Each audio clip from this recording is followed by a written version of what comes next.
Hello everybody, it's your boy ThrillerXero over here today, and we are back with a new video. Now today is going to be about a specific topic within the debating community, aka the versus fandom, or the death battle community. Now I've been in the death battle community for a while now, since I've began watching most of their content back in 2017, and where I got introduced into many types of franchises, like Marvel, DC, Dragon Ball Z, and other types of shit. I mostly enjoy the show for animations, and pinning other characters up against similar characters that have connections with each other.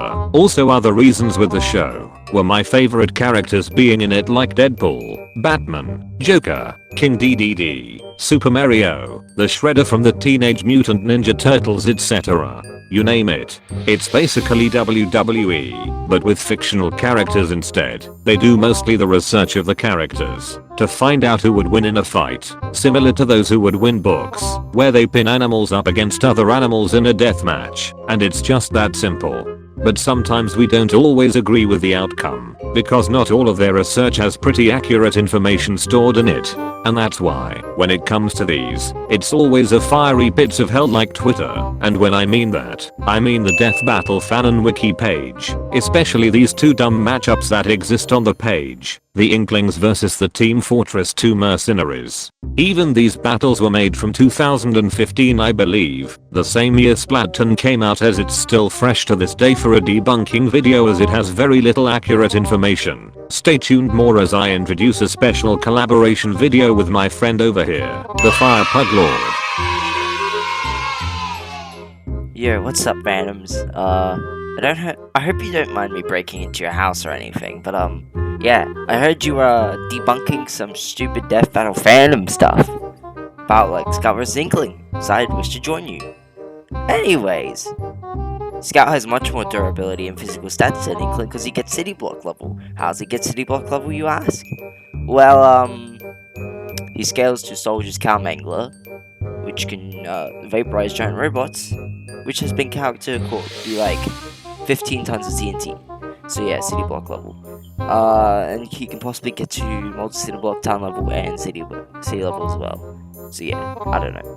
I'll be back later in the video. So just before we can get into today's video, a major 86.5% of you guys that are watching this video aren't subscribed yet, so if you are new here, make sure you smash that like button, punch that subscribe button, and don't forget about the notification bells turned on, because as soon as I upload a new video on the loop, you will not miss out an episode of me. And now let's dive into today's video.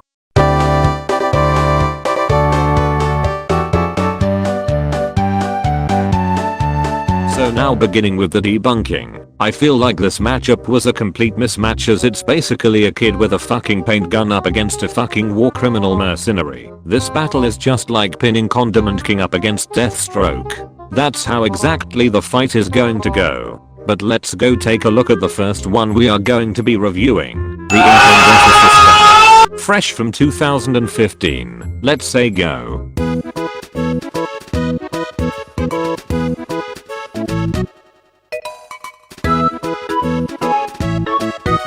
Since I've began to read the introduction paragraph of the Inkling's part in the fight, it tells me that there was an event that happened over 12,000 years ago near the last ice age. Something catastrophic happened. Is this really Splatoon lore? Oh yeah, I forgot the story actually exists, and humans have been extinct for thousands of years, and that's pretty long to explain. Also, who the fuck is a blue monkey man?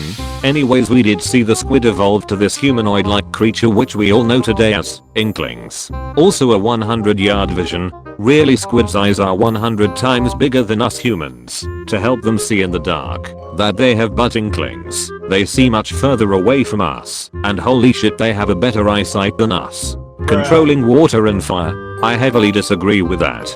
We all know that they can produce ink to attack each other. They said the splatter shot, which was comparable to paint guns, fire at least 300 feet per second or 163 to 190 miles per hour. They also claimed they have the same force of a bullet, which travels at least 2,600 feet per second.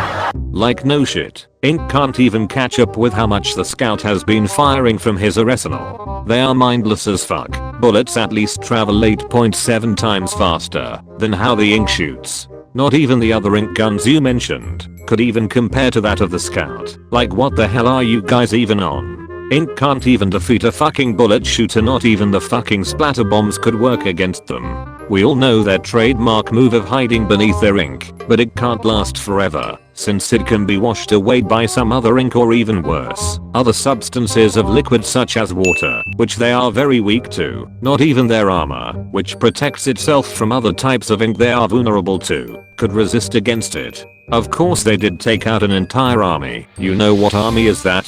Octarians and Octolings, whose they are also weak to other ink too. We also know their other parts as well. Language, technology, etc. We know their science show explains about how they function, and the game itself. Funny enough, they always can refill their ink powers by just hiding underneath their own ink. That's a pretty good one, bro. Infinite ammo glitch for the Inkling.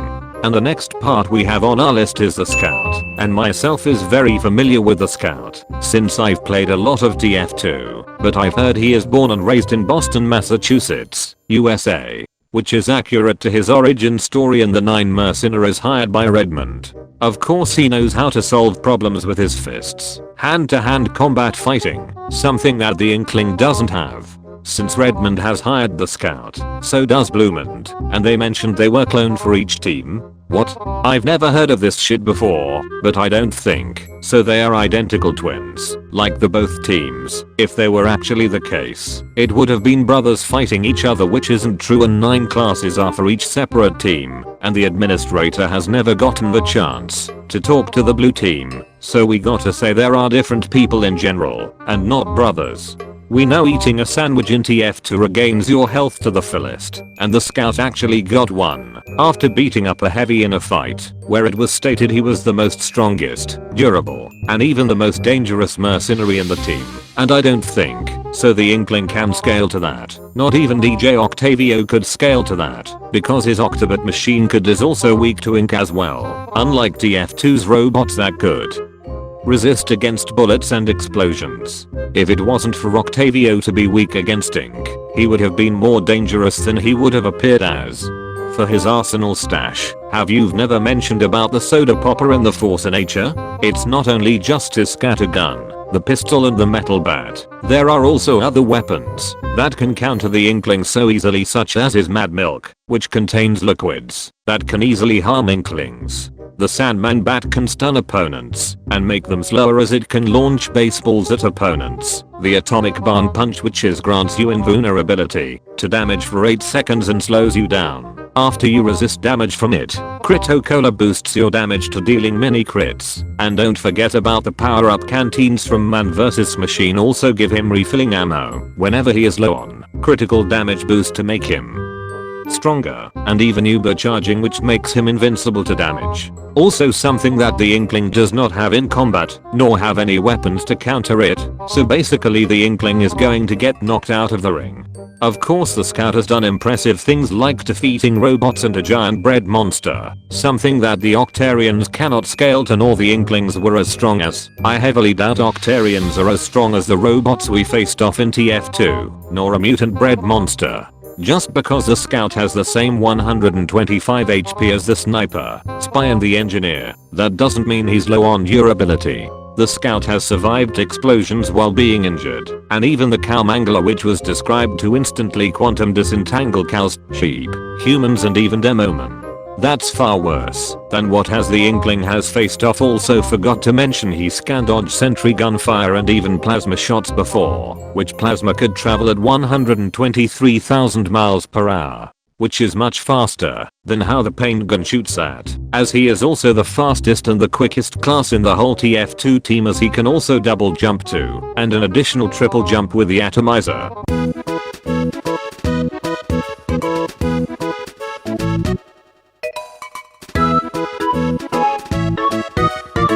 skipping out the entire battle, since it was poorly written out by some Splatoon wanking fanboy back then. Let's now go check its horrible ass results of the fight. The Inkling won, because they had more variations and range of weapons. Are you actually fucking kidding me, that they can compare to the whole arsenal stash of the Scout, which he contains shotguns, pistols and even mad milk? Mate, I would love to see you try putting a paint gun up against a pistol in a gunfight, and see how would that work.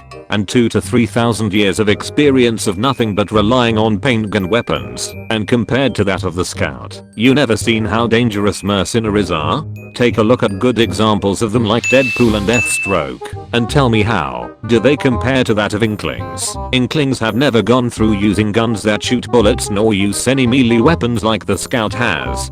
The second part you mentioned in the results were very fucking stupid to listen. What the actual fuck are empires and Splatoon? And how come you never mentioned about power-up canteens from Man vs Machine, where they give you uber charging and critical damage boosts? Robots are far more dangerous than how the Inklings' opponents were Octarians, Octolings and other Inklings are, because they only can fight each other with ink and win, while their weapons are not designed to fight other beings like humans. Upgrades for the Scout also do count, as they provide you more damage boosts and even regeneration. Something Inklings don't have, but still they cannot harm the Scout, but to only blind him with the ink, so it wouldn't be necessarily for Inklings to kill the Scout in one go. Also, who the fuck are doppelgangers for the Inklings? I think those are Octlings, but still. The ammo doesn't really matter, since both can refill their ammo at any time they wanted to, so overall this matchup was a complete mismatch, as the Scout thwomps over the Inkling in many categories and status. And answering this little comment I saw, I see it break through boxes, but they were very fragile enough to be broken by the paint gun. The part about deflecting metal fists were, because they were weak to the ink, they were vulnerable to, and it would kill them. The part where it was mentioned to wipe out a city, I don't think so those powers would apply to the regular arsenal that the Inkling carries with them. It would have been very heavy for them to wield it, and it was only used by a mega microphone capable of countering those powers, so not really necessarily for them to win still. So since we already debunked the Inkling vs the Scout, let's also move on to another biased death battle, the one where it now fights off against the heavy weapons guy. Let's also debunk that bullshit too.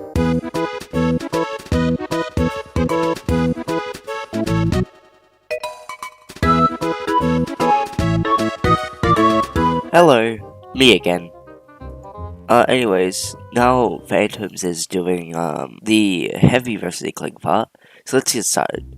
So basically what it says right here is, being a mercenary, heavy is equipped with all things needed to burn down the blue/red team.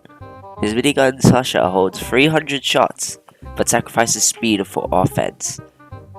Now, he also says heavy's got fists, which is so powerful that taunt make him pow. You know, taunt kill. But these aren't the only things heavy has for killing. You see, there's also the Natasha, which is a minigun that slows down enemies when they get hit by it. There's the Brass Beast, which has extra damage. There's the Hulong Heater, which like spawns fire, a ring of fire all around him, which if he gets close to Inkling, basically a one-shot kill, since ink is highly combustible. What else does he have? He also has the Tommy Slab for, as I mentioned here, it says that he's slow with the minigun.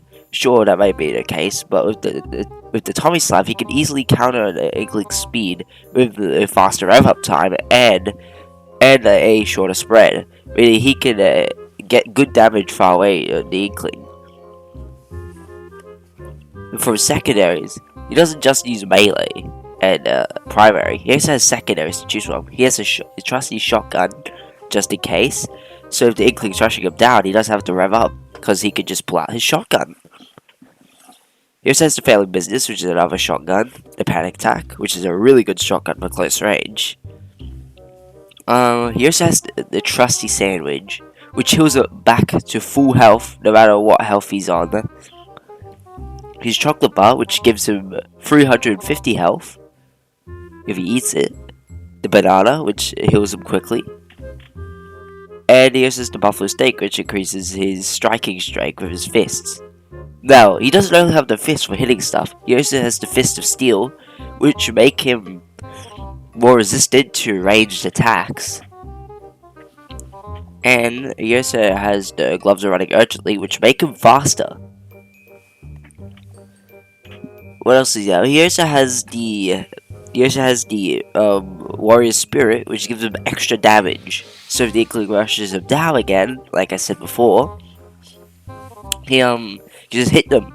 One good hit from the warrior spirit onto the Inkling should do him right in. And who could not forget the killing gloves of boxing? If you get a kill with these bad boys, it gives you 8 seconds of crits, which the upside won't really be useful for Heavy from that because it requires him to kill the Inkling to get those crits, so yeah. Anyways, let's move on. Now, in the comments of this fandom thing, someone made a good point saying, hey, the torque kill is insta-kill, but then the creator said, seeing as an Inkling's body structure is made of cartilage, so the instant kill wouldn't have much damage. What do you mean they wouldn't have much damage? They also go on saying that Heavy's only demonstrated this on humans. It can be safely be said that it had a different effect on creatures such as the Inkling. Well, do I have news for them? Because from what I remember, in the Halloween events, it's what skeletons, right? I'm pretty sure Heavy's power attack can actually damage the skeleton creatures. And I'm pretty sure the power attack also affects MVM robots. So, yeah. Not really the greatest argument.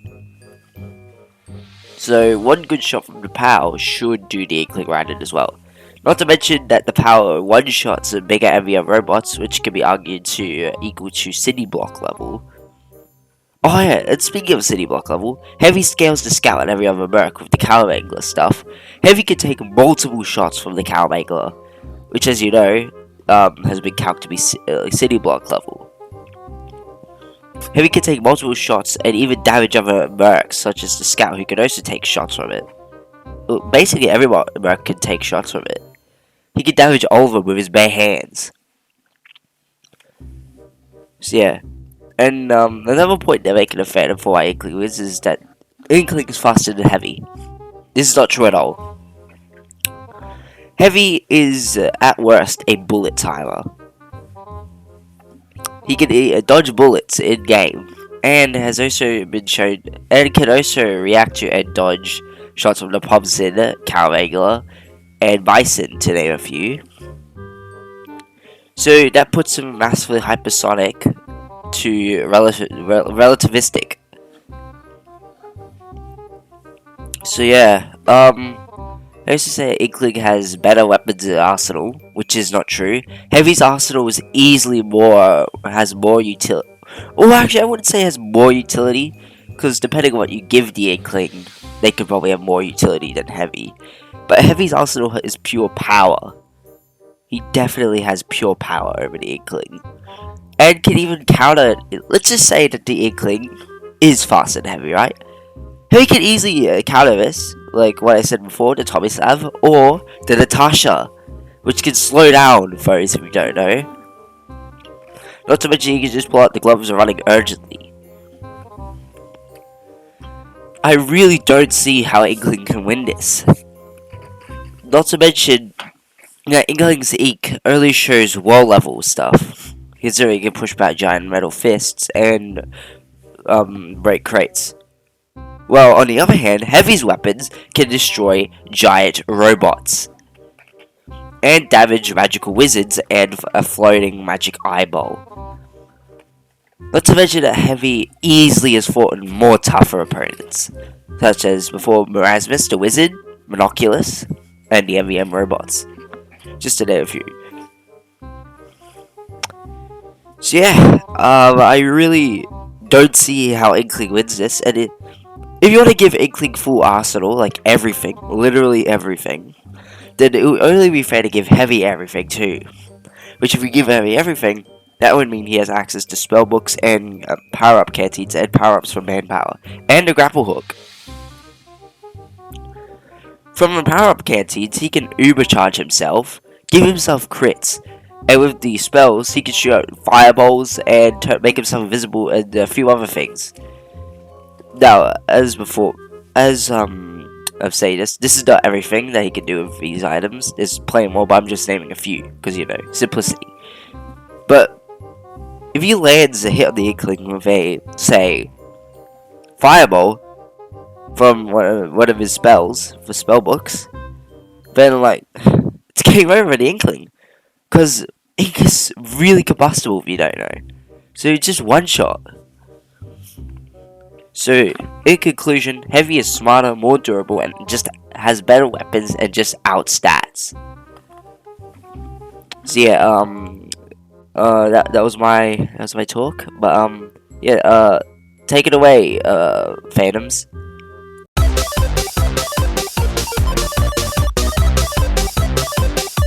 So in conclusion, overall, Pug did a very good job on making points on debunking all the bullshit that was on the versus Heavy page, and because I don't also really see the Inkling beating the Heavy in a fight, as it would obviously be a massive stomp, and Inklings don't have any weapons to pin down the Heavy for good.